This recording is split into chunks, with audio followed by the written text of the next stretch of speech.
Hello, welcome to Calculus and our presentation today of the product rule.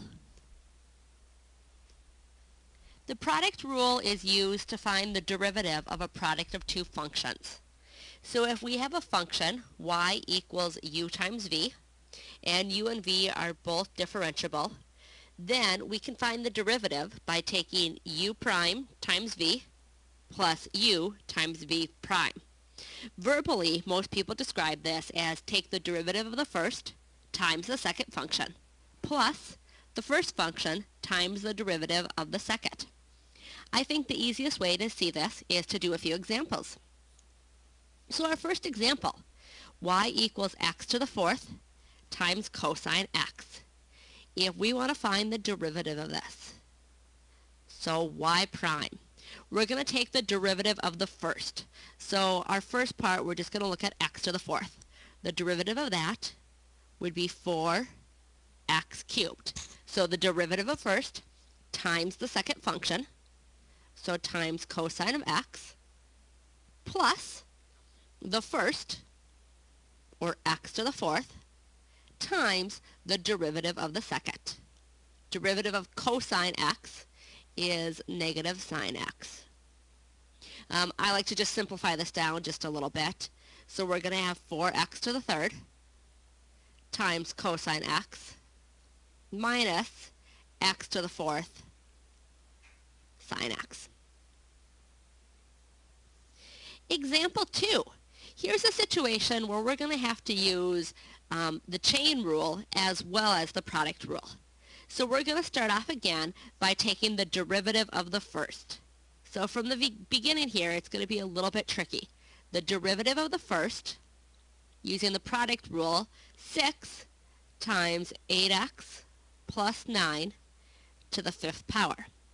Now remember, here we have the chain rule where we're going to have to take the derivative of the inside as well. So the derivative of 8x plus 9 is just going to be 8.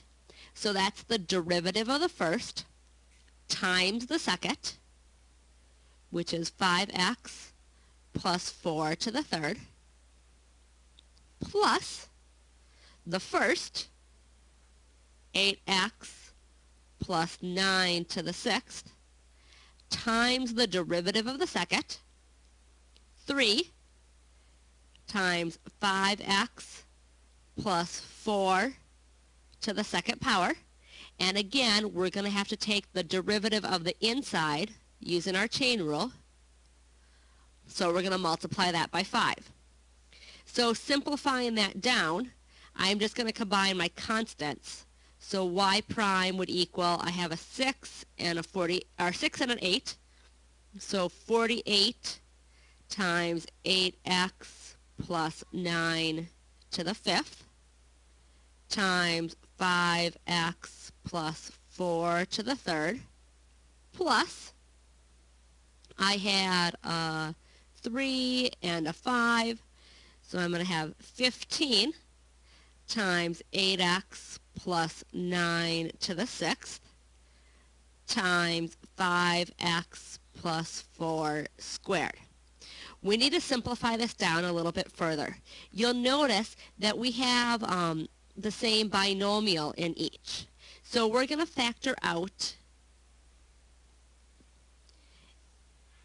8x plus 9 to the fifth. We can also factor out a 5x plus 4 squared.